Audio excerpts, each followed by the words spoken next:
नागेश्वर आवास रोड आता रहदारीसाठी खुला करण्यात आलेला आहे आणि आवासला जाण्यासाठी एक चांगला रस्ता उपलब्ध आहे। हा रस्ता सर्वोत्तम ठरला असता, पण काही विघ्नसंतुष्ट मूर्खांनी यात रस्ता ओला असताना गाड्या चालवल्याने जे चर पडले आहेत ते तसेच आहेत। कंत्राटदारानेही त्याच्या दुरुस्तीकडे फारसे लक्ष दिलेले नाहीये। आम्हाला कंत्राट फक्त रस्ता बनवण्याचे दिले होते, ते आम्ही केले, आता पुढचं बघून घ्या, असं बहुधा त्यांचे मत असावे।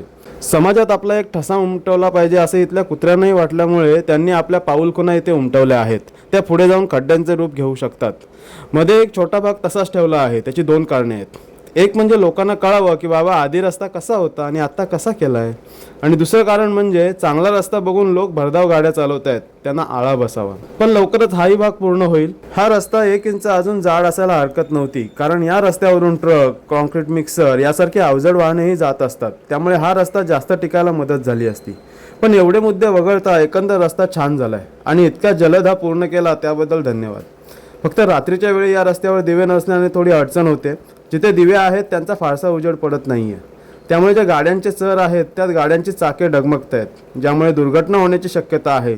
तसेच या रस्त्याला वळणे असल्याने जरी रस्ता चांगला असला तरी या रस्त्यावरून सावध राहून सावकाश गाडी चालवा, कारण आपली काळजी आपल्यालाच घ्यायची आहे, बरोबर ना?